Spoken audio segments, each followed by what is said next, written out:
parle trop. Eh oui, beaucoup trop. Et il devrait même éviter de chanter. Bonjour et bienvenue pour ce nouvel épisode de la série H.O. Le film d'aujourd'hui s'appelle Des agents très spéciaux, The Man from U.N.C.L.E. Il est de Guy Ritchie, il est sorti le 13 août 2015 au cinéma, si je ne dis pas de bêtises, et je l'ai vu au cinéma en version originale, mais je l'ai acheté depuis en DVD. Oui, c'est un ancien film, ça faisait longtemps que je voulais vous en parler. Je vous en ai parlé dans ma critique notamment, que je vous mettrai dans les liens du dernier film de Guy Ritchie, The Gentleman, pour vous dire que c'était très bien, mais en quoi c'est très bien? Il est temps qu'on se penche un peu là-dessus, là. Faut qu'on arrête de parler un petit peu dans le vent, qu'on soit là brassé de trucs à dire oui, c'est très bien, oh, c'est très joli, oh, le film est ordinaire, la distribution est formidable, la réalisation est extraordinaire. Bref, zéro argument. Pardon, il est sorti en France le 16 septembre 2015, je me suis trompé, et je l'ai vu au cinéma en version originale. Donc, The Man from U.N.C.L.E., c'est le film qui m'a quelque part réconcilié avec Guy Ritchie. Ouais, je sais.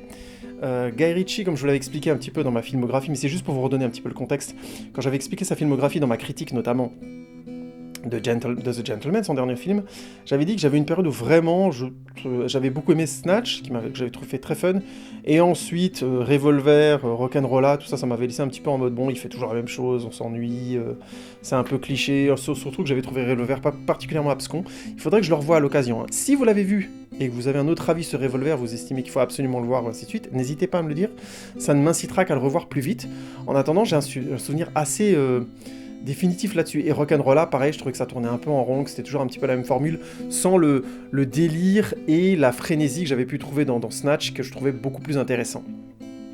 Et donc, entre-temps, il avait fait Sherlock Holmes avec donc Robert Downey Jr., sa suite, Sherlock Holmes, le jeu d'ombre, et donc j'étais un petit peu en mode c'était pas mal. Du coup, quand j'ai entendu parler franchement en dernière minute, des agents très spéciaux, que j'ai vu qu'il était au cinéma, que c'était de Guy Ritchie, je me suis dit j'ai envie d'essayer. J'ai envie d'essayer parce que j'avais trouvé le couple Jude Law, Robert Downey Jr. particulièrement sympathique, parce que j'étais un petit peu frustré, j'avais bien aimé les Sherlock Holmes, j'avais trouvé l'idée dingue de dire écoute, c'est un Sherlock Holmes où en fait, quand il va, il règle l'histoire hors champ, et moi ce qui m'intéresse c'est de faire du spectacle, du fun, et de m'occuper d'une histoire crypto-gay. Je vous ferai des critiques, à un moment donné, de Sherlock Holmes et de sa suite, parce que je trouve ça très culotté et très étrange en même temps comme adaptation, dans le même temps. Pourtant, et c'est pour ça que c'est très difficile de dire si une adaptation réussit ou pas, mais je reviendrai réussite. Vous voyez, en ce moment, c'est ce que je disais la dernière fois, il est temps d'arrêter tout ce patriarcat. Maintenant, on y va, on féminise, on réussite, ok? D'accord? On y va, on attaque maintenant, terminé, ces histoires-là. C'est MeToo maintenant, les gars. Donc, les Harvey Weinstein, comment dire, voilà, je perds mes mots dans mes propres vannes, donc laissons tomber et passons à la suite. C'est tristissime. Bref, tout ça pour dire, j'avais trouvé vraiment qu'il y avait un petit truc, quelque chose qui s'était passé, je trouvais son cinéma intéressant, notamment quand il était enfin sorti de sa zone de confort, c'est-à-dire le film de gangster à l'anglaise. Alors encore une fois, j'ai plutôt apprécié The Gentleman, et je vous renvoie à la critique que je remets dans les liens de cette vidéo évidemment, mais aujourd'hui, je vais parler de The Man from U.N.C.L.E. Donc j'en attendais du bien, déjà parce que j'aimais bien l'idée d'adapter cette série que j'avais pas spécialement aimée quand c'était à l'époque. C'est une série qui a eu du succès dans les années 70, début des années 80, j'aimais pas spécialement, c'était assez kitsch. Mais j'aimais bien l'idée de s'attaquer à réadapter cette série-là, et en plus, le casting principal qui mêlait Henry Cavill et Armie Hammer, j'aimais bien l'idée. Armie Hammer qui sortait du assez décevant Gore Verbinski qui s'appelait Lone Ranger. Franchement, j'ai essayé de remater dernièrement plusieurs fois, et à chaque fois j'étais un peu en mode ouais bon, honnêtement... très déçu, notamment parce que je pense que Gore Verbinski est un réalisateur intéressant aussi. Je reviendrai sur lui et sur son film The Weatherman à l'occasion avec Nicolas Cage, qui est juste un film dingue. Mais je vous en parlerai à l'occasion. Tout ça pour dire, j'étais plutôt hypé et j'étais en mode ouais, montre-nous Guy Ritchie ce que t'as dans le ventre. Est-ce que tu vas réussir à nous donner quelque chose une adaptation fun, cool et stylée comme tu sais les faire, ou est-ce que tu vas basculer dans la formule un peu lourdingue, un peu je pars dans tous les sens, qui est aussi de son style de cinéma, et qui s'est d'ailleurs très bien confirmé dans son adaptation là, du Roi Arthur, qui était assez problématique, sur laquelle je reviendrai à l'occasion, évidemment, aussi. Restez connectés, Facebook et ainsi de suite, Instagram, la totale, puisque je me permets en ce moment, pour ceux qui ne le savent pas, de faire des petites critiques de la quarantaine, où je renvoie un petit peu, je vous donne des conseils de visionnage, ou je raconte des petites anecdotes dans des stories, donc n'hésitez pas à vous connecter, à me dire ce que vous en pensez. Vous pouvez aller sur Twitter aussi, où je lâche de temps à autre des petites anecdotes et des conseils de visionnage. N'hésitez pas à me suivre, c'est un mec qui parle trop, partout, tout le temps, dans toutes les galaxies, dans tout l'univers, et je ne suis pas du tout mégalomane. Hashtag modestie. Hashtag zen, hashtag Dalai Lama, hashtag Gandhi. Ouais, je sais, je mélange un peu tout, mais c'est pas grave. C'est pour ça que vous m'aimez, ce petit côté globiboulguesque. Donc, The Man from U.N.C.L.E. sort au cinéma, et il nous propose donc une histoire d'espionnage groovy, cool, à l'ancienne d'une certaine manière, mais avec, je trouve pour le coup, un talent de mise en scène, réalisation qui m'a scié, et je vais vous en parler tout de suite après. Un petit synopsis, les gars, bah ouais, un petit pitch, on va schtroumpfer, là. Hashtag restons tous bien zen, et écoutons la voix de la sagesse. C'est l'heure de faire jouer ma tête cracheuse de plomb. Il y a de la monnaie à rendre. Au début des années 60, l'agent Napoléon Solo, contraint par la CIA de travailler pour la CIA, et contraint encore une fois de travailler et de s'allier à l'agent Kouriakine du KGB, pour s'opposer à une agence criminelle internationale qui menacerait aussi bien le KGB que la CIA. Tout oppose ces deux hommes. Napoléon Solo est un séducteur, vraiment ce qu'on appelle un womanizer, un cambrioleur de génie, et probablement quelqu'un qui évite bien plus facilement la baston et les explosions, et qui préfère passer grosso modo par la porte de derrière. Là où Kouriakine est un géant russe monstrueusement puissant, adepte du meurtre et des techniques d'immobilisation connues seulement par les Spetsnaz, et qui est très certainement un très mauvais agent infiltré. Ils se retrouvent à collaborer tous les deux avec une troisième personne, une jeune femme, qui va pas mal remettre en cause leur alchimie, et aussi, leur certitude dans leur manière d'être des agents. Tous les trois, ils vont enquêter sur la famille Vinciguerra, une famille qui aurait comme plan d'avoir l'arme nucléaire pour elle-même. Cliché, hashtag cliché de film d'espionnage, mais attendez, posez vos flingues, c'est bien plus sympa que ça n'en a l'air. Je dis que le lièvre sera baisé. Quoi Baiser pour de bon? On va commencer par ce qui est évident, le film se passant dans les années 60, le production design, dans tout ce qui est décor, ça le fait bien, c'est très très propre.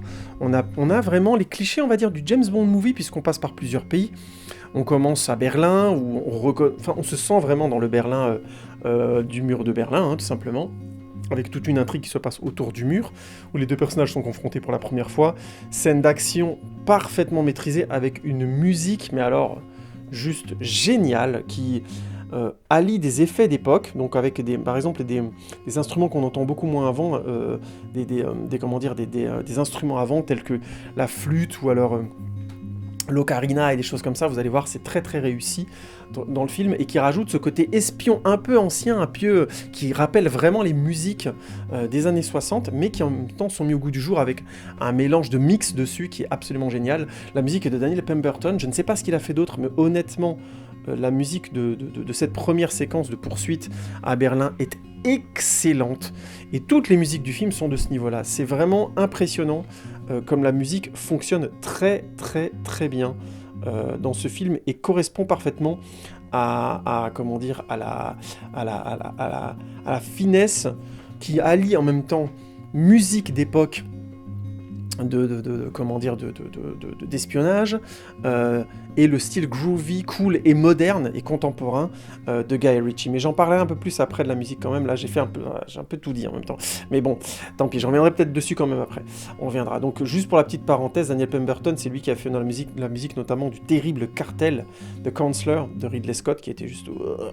bref, qui était assez fou, mais j'ai pas vu d'autres choses. Ah si, il a fait aussi la musique du Steve Jobs de Danny Boyle, que je vous conseille, et sur lequel je ferai un retour prochainement, faites-moi confiance.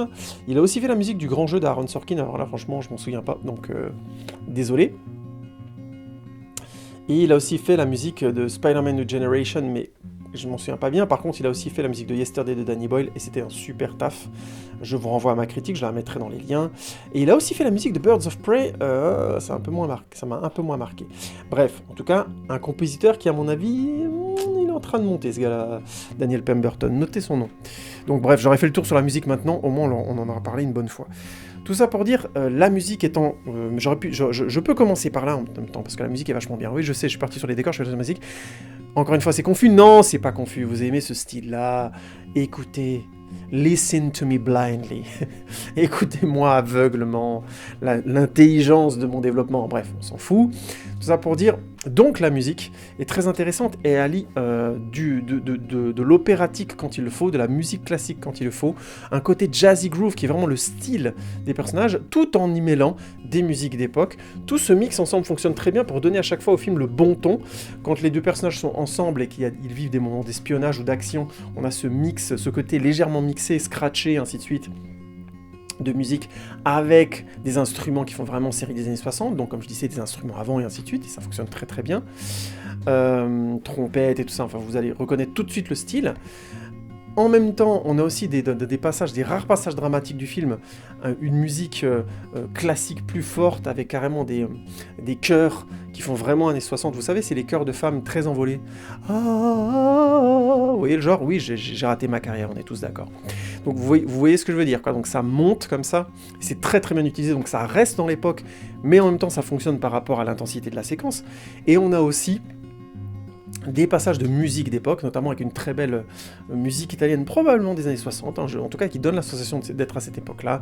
Entre autres, il y a d'autres musiques qui sont utilisées, notamment pour une scène de danse dont je parlerai après, notamment qui est excellente grâce à Armie Hammer et à Alicia Vikander, mais j'en parlerai après. Donc voilà, Daniel Pemberton a donné beaucoup de style, a compris ce que Guy Ritchie voulait faire, et ça correspond bien à la mise en scène de Guy Ritchie, qui est très dans la coolitude, mais j'en parlerai plus tard de la mise en scène. Donc voilà, on a fait le tour de la musique, je voulais pas vous en parler tout de suite, et finalement je me suis rendu compte que c'était plus important. Mais j'ai beaucoup de choses à dire sur ce film, donc on va pas traîner. Ah! Donc, on revient au set design, au décor. Je voulais parler des décors, moi, faut que j'arrête avec la zik tout de suite, là. Non, je déconne, dans ce film-là, la zik est très importante et fait partie beaucoup de son identité. Le lien entre mise en scène et musique étant très très fort, j'en parlerai après. Les décors, pour faire le point rapidement dessus, c'est vraiment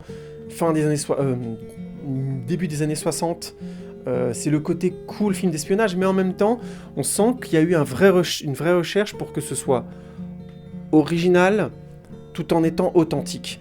L'originalité vient de la photographie, je vais vous en parler assez rapidement, vous allez comprendre. Grosso modo, on a ce style de photographie un peu chaleureuse qui renvoie à la série d'époque.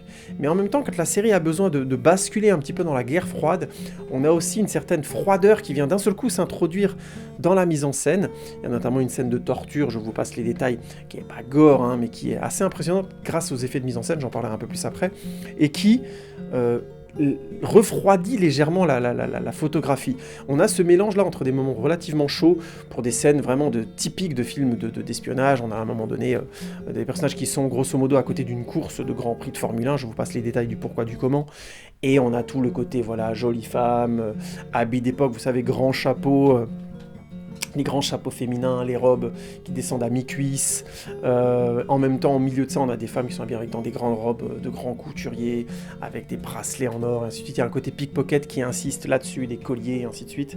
Donc voilà, tout le côté très jet-set de la Formule 1. Et là, la photographie est relativement plutôt chaude, plutôt dans les oranges, plutôt à donner beaucoup de bronzé aux carnations, si vous voyez ce que je veux dire, ce côté brillant riche, qui fonctionne bien avec le côté luxueux, brillant, et qui fonctionne bien. Et on a plusieurs moments comme ça. Il y a des moments où ils sont dans cette film, je crois qu'ils sont à Rome, j'ai pas envie de dire de bêtises, je suis plus sûr. Et on a voilà aussi des très beaux passages où on les voit en ville, notamment dans l'hôtel aussi, où il y a toujours cette photographie chaleureuse qui renvoie, je trouve, à la série originale, hein, donc ces séries originales qui étaient souvent tournées dans des studios où la lumière faisait la lumière, je sais pas si c'était de la lumière en néon, mais la lumière était très forte et elle avait tendance à oranger l'image, oranger les peaux et à rendre les carnations très chaudes. Et c'était voulu, ça rendait aussi dès que les personnages transpiraient, c'était très brillant.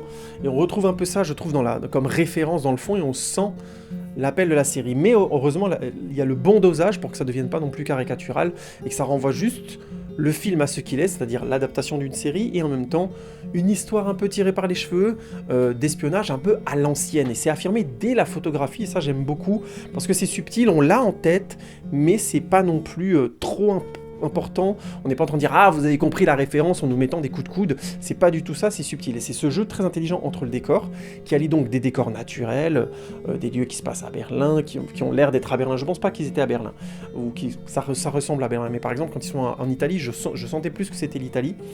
Et ils ont des décors extérieurs qui sont relativement naturels, mais quand ils sont dans l'hôtel, notamment dans les intérieurs de l'hôtel où ils se trouvent tous les trois, on a à un moment donné ce jeu sur la lumière qui joue vraiment à rendre ça, notamment dans les scènes de nuit, comme un studio, un décor de studio. Alors que dans ces mêmes chambres, on a des scènes où par exemple, par moment où on va être là le matin et il va y avoir la lumière du jour qui va rentrer par la fenêtre et on sera vraiment dans une chambre avec un extérieur, en tout cas on y croira. Et ça c'est plutôt réussi, ce dosage-là est vraiment pour le coup une grande qualité de ce film. Il y a vraiment eu un travail sur la photographie, je trouve subtil et intelligent. En tout cas, moi, j'ai la photographie de John Mathison, et j'ai trouvé vraiment, pour le coup, c'était très réussi et très bien dosé. Ce qui permet au film d'être globalement drôle, cool, groovy, film d'espionnage un peu à l'ancienne, un peu léger, et en même temps, quand le film veut être un peu plus, un peu plus dramatique, ainsi de suite, c'est réussi. Il faut appeler un chat un chat. Alors bon, John Mathison, c'est pas non plus le premier arrivé, hein, c'est lui qui avait fait la photographie, la superbe photographie du Gladiator de Ridley Scott, hein, donc voilà, hein, c'est pas non plus...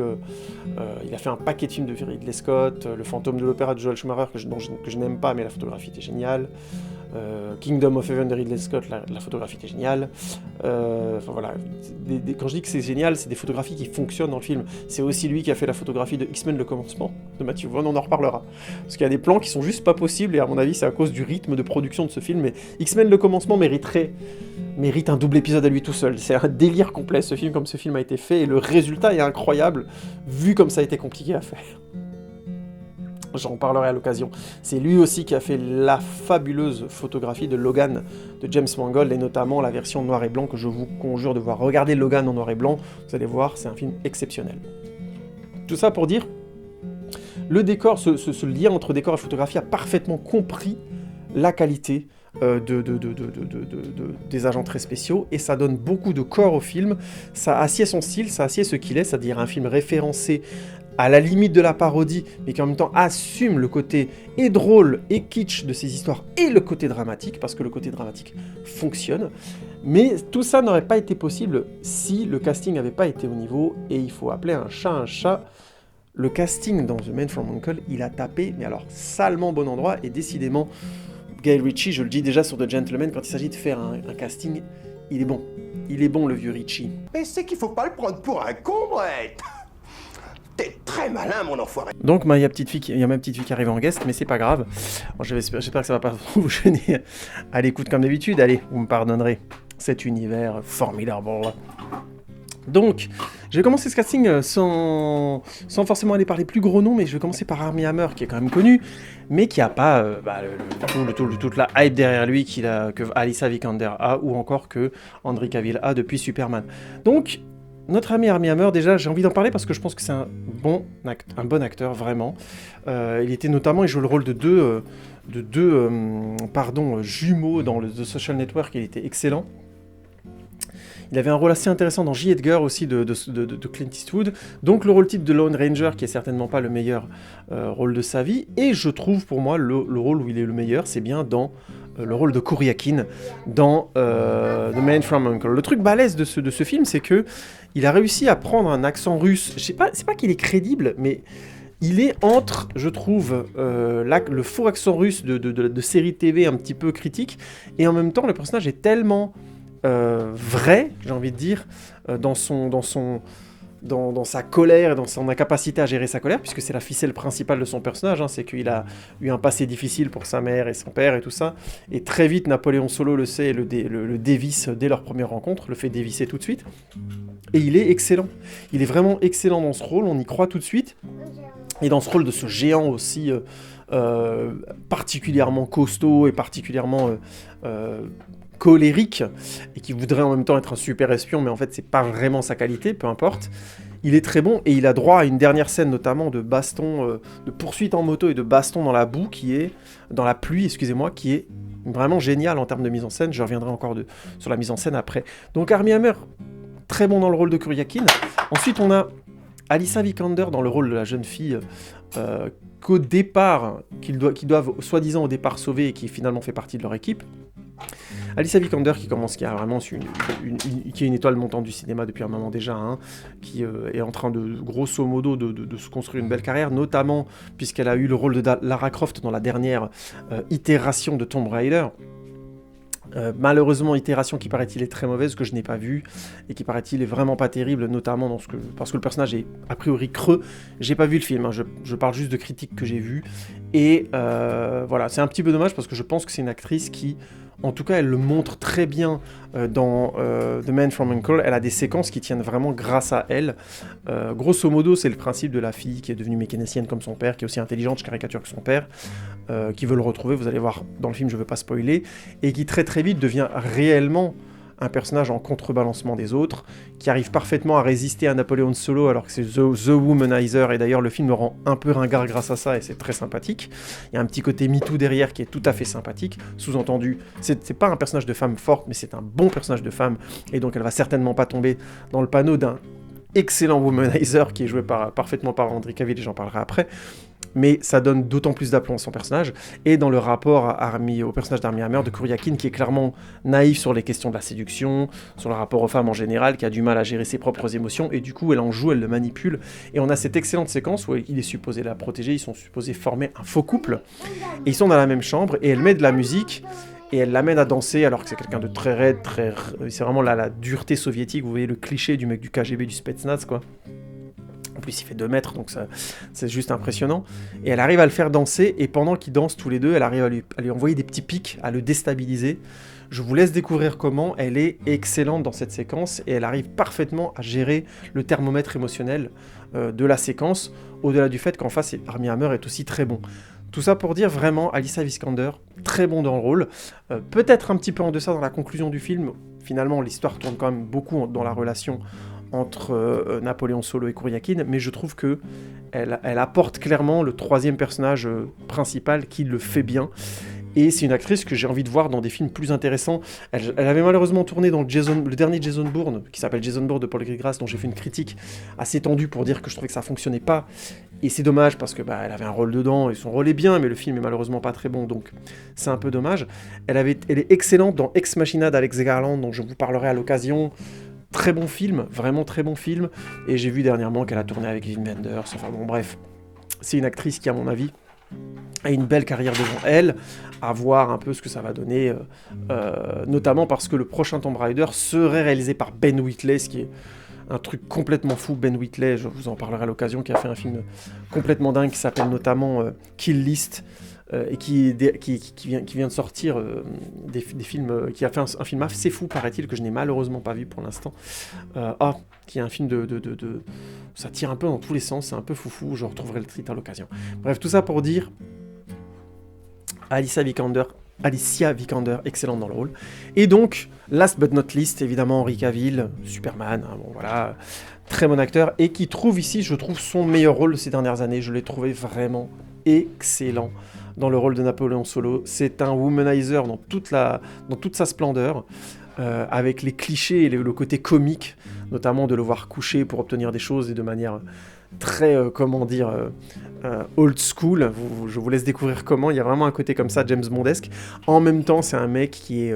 le film arrive à te vendre le fait qu'il est moins costaud que Armie Hammer, qui a l'air d'être plus grand que lui. Je sais pas si dans la réalité, c'est aussi simple que ça. Hein. Je suis pas sûr que Armie Hammer soit beaucoup plus grand que Henry Cavill, qui est déjà très costaud comme gars, sans compter que je crois que dans la période où il a tourné The Man from U.N.C.L.E., il était supposé reprendre Justice League derrière. Donc il était très costaud, et ça se voit. Le film arrive quand même à vendre le fait que Napoléon Solo est moins costaud, et c'est pas un mec il sait se battre, mais c'est pas son truc. Et le film le vend quand même très bien, c'est son cerveau qui est un peu plus efficace. Même s'il y a certains plans qui trahissent un peu ça, où tu te dis non mais quand même, il est quand même très costaud. Armie Hammer en face, Kuryakin ne devrait pas spécialement avoir le dessus, ou pas aussi facilement. Bref. Au-delà de cette finesse-là, qui est due à je trouve, des questions de production, tout simplement, et aussi au fait que, pour la petite parenthèse, c'est ma compagne, d'ailleurs, qui me l'a dit, merci à elle, chapeau bas madame, que Henry Cavill était devenu fan de fitness, de muscu depuis Man of Steel, et que du coup, bah voilà, il a pris de la musculature aussi, c'est devenu un mec de plus en plus costaud. Donc pour ce rôle-là, il n'a pas pu trop, en plus du fait de devoir tourner un autre Superman derrière, sortir un petit peu de ce personnage-là. Mais maintenant, on lui propose carrément de jouer le rôle de The Witcher, dont je vous mettrai la critique dans le lien de la saison 1, où il est très bien dans le rôle, et évidemment le côté costaud aide beaucoup à donner de la crédibilité aussi à notre copain Geralt de Rivia. Tout ça pour dire, casting excellent, et j'aime beaucoup ce que donne Henry Cavill en Womanizer. Il est vraiment très très bon. Même quand il se feintait, il est très bon. Et je trouve que lui porte particulièrement le côté cool, groovy, en même temps un peu maladroit, un peu cliché, un peu, un peu too much des films de Guy Ritchie. C'est un personnage qui symbolise, je trouve, très bien les films de Guy Ritchie. Et Henry Cavill a été un excellent casting à cet endroit-là. Voilà, j'ai fait le tour du casting principal, mais je tiens quand même à vous parler un petit peu du casting secondaire, parce qu'il est quand même bien sympathique. On a un Hugh Grant excellent, tout en finesse, qui a un petit rôle, mais qui est excellent. On a notre ami Jared Harris, le Sherlock Holmes, pas le Sherlock Holmes, le Moriarty du Sherlock Holmes de justement de Guy Ritchie, qui est très bon dans le rôle, encore une fois. Bref, des seconds rôles très sympathiques. Je tiens à souligner aussi dans le rôle de Madame Vinciguerra, Elisabeth Debicki ou Debisky, qui est excellente dans le rôle, vraiment excellente, et je vous laisse découvrir. Donc ils lui ont fait un maquillage et une dégaine qui lui donne un côté classe et vraiment méchante de James Bond, tout en finesse. C'est très très réussi, je vous laisse découvrir comment. Et on a aussi, allez, faut en parler, Sylvester Groth. Sylvester Groth, c'est mon grand copain depuis qu'il a joué, Goebbels dans Inglourious Basterds de Tarantino. Il est formidable. Il est dans un rôle très similaire dans le rôle de l'oncle Rudy. Et je vous laisse découvrir comment. Et il est notamment dans une scène de torture où il est absolument génial, aussi bien dans la séquence de torture que dans son après. Je vous laisse découvrir comment, encore dans le rôle d'un ex-nazi, évidemment, mais il est juste... Sylvester Groth est splendide dans ce rôle-là, il est splendide. Et je vais vous expliquer comment en vous parlant un petit peu de la mise en scène. Tu connais le sens du mot némésis? Un juste châtiment légitimement infligé par l'intermédiaire ou au moyen d'un agent approprié. Personnifié en l'occurrence par un redoutable salaud. Moi. En disant que la mise en scène est liée à la musique, comme je vous en ai parlé avant, j'ai fait un peu le tour de la question. Je ne vais pas faire très long. La musique et la mise en scène jouent énormément ensemble. Vous allez voir énormément de moments où l'image va répondre à la musique et la musique répondre à l'image. Vous avez une scène de danse, vous avez un moment où une musique à la radio joue le côté complètement décomplexé de Napoléon Solo de rester cool à manger un sandwich alors que Kuryakin est en train de se faire poursuivre et qu'il va probablement mourir. Je vous laisse découvrir comment, c'est très très bon. La première poursuite est jouée complètement sur le fait que la musique se met en suspens par rapport à la poursuite, par rapport au coup que Kuryakin et Solo se renvoient. Les instruments, les interprétant l'un et l'autre à tour de rôle. Encore une fois, je ne veux pas trop aller, mais par exemple, vous avez cette petite flûte qui revient souvent pour évoquer la finesse et l'intelligence de Napoléon Solo, et vous avez en face des trompettes et des percussions qui renvoient à la puissance rock de Kuryakin. C'est pas original, c'est juste très bien fait. Et au-dessus de tout ça, vous rajoutez les excellents choix de caméra, la photographie qui a été très bien travaillée, encore une fois, par John Mathison, mais les excellents choix de plans qui rendent ces scènes vraiment original, j'insiste, une des qualités de Man from U.N.C.L.E., c'est que vous avez des scènes d'action qui sont originales dans la manière dont elles sont filmées et dans la manière dont elles sont créées avec la musique. Vous allez voir quelque chose d'original et ça fait du bien dans les films de cinéma d'action contemporains. J'insiste. Il faut accepter le côté un peu groovy, un peu kitsch du côté, mais ça fait beaucoup de bien. Je ne vais pas aller beaucoup plus loin dans la mise en scène, j'ai pas envie de déflorer ce qui se passe. Je vais juste vous parler de la fameuse scène de torture où on a notamment... Si, allez hop, j'ai déjà parlé de la scène de danse, je vous en ai parlé un peu, entre le personnage d'Alicia Vikander et de Armie Hammer, où ils dansent tous les deux et la caméra a l'intelligence de rester en plan moyen. Donc le plan moyen, c'est grosso modo où ils sont en pied, on voit leurs pieds, ou je sais plus si c'est en plan américain, on est juste en dessous des genoux, ou juste au-dessus, je ne sais plus. Je crois que c'est juste en dessous des genoux, donc on les voit clairement danser, on voit clairement que elle sait danser et que lui est très rigide en face, c'est grand. Et en parallèle de ça, à chaque fois qu'elle le pique et qu'elle arrive à la voir émotionnellement, on a un plan serré sur ses épaules, sur sa tête, à lui qui réagit comme ça et qui donne beaucoup de ton à la séquence, qui se finit. Ils finissent couchés l'un sur l'autre, et je vous laisse découvrir comment et dans quel format de plan. Bien sûr, dans un plan où, au contraire, on est rapproché d'eux, puisque d'abord, on a cette opposition entre elle qui est petite, qui est féline, qui arrive à danser avec une certaine agilité, qui en même temps est un peu bourrée, donc en même temps, elle se moque un peu de lui. En parallèle, lui, on a ce côté très raide, et d'un seul coup, on a des gros plans sur lui qui montrent qu'elle le tient, hein, qu'elle arrive à le manipuler. Et quand ils finissent l'un sur l'autre par terre, on sent le rapprochement, évidemment, émotionnel, parce que le cadre se rapproche d'eux, et que les acteurs le jouent bien. Bref, c'est excellemment mis en scène, vraiment excellemment mis en scène de manière classique. Ce qu'on n'aurait pas forcément attendu d'un mec qui était aussi baroque que Guy Ritchie, notamment à l'époque de Snatch. Mais bon, peu importe. Et j'ai envie de vous parler de la scène de torture, qui est une scène de torture où un des personnages est assis sur une chaise et on balance au-dessus de lui une ampoule qui fait vaciller la lumière, évidemment, puisque c'est la lumière de toute la pièce. Et pendant que cette ampoule bouge, le personnage est grosso modo assis sur une chaise de dentiste, il a la tête un peu complètement attaché, et donc il ne peut regarder devant lui qu'en baissant les yeux. Donc c'est une position déjà désagréable, inconfortable, on le voit clairement, on est face à son visage, ce qui fait que son menton est légèrement enlevé, il fait un effort avec les yeux pour regarder vers nous.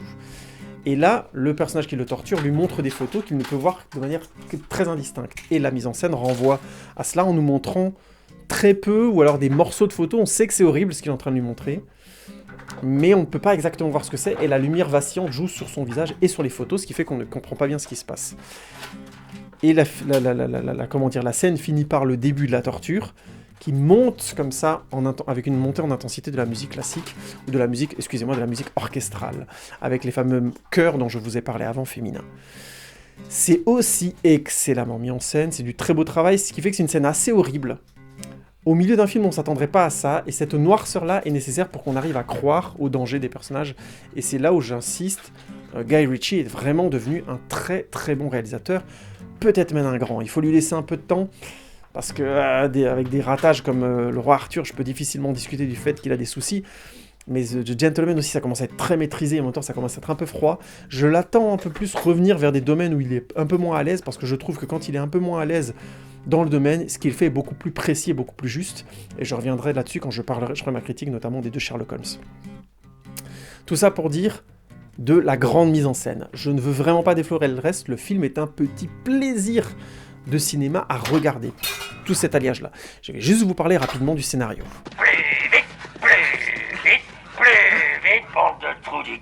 Avant d'aborder ma conclusion, je vais faire vite. Le scénario est vraiment un cliché de film d'espionnage. Je ne crois pas qu'il y ait des retournements dans l'histoire qui vont vous surprendre réellement. Le seul truc, c'est que comme la mise en scène est maîtrisée, ils nous surprennent, j'ai envie de dire, juste ce qu'il faut.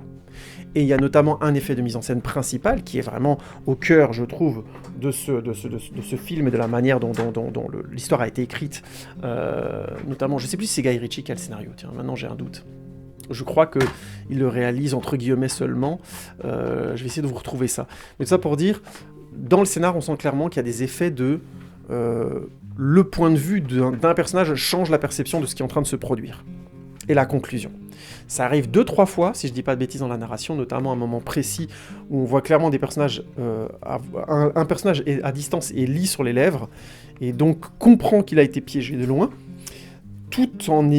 alors qu'avant on n'avait de toute façon pas eu pourquoi il se mettait à courir et pourquoi il était en danger. Enfin vous voyez, donc on a des révélations comme ça qui sont à contre-temps.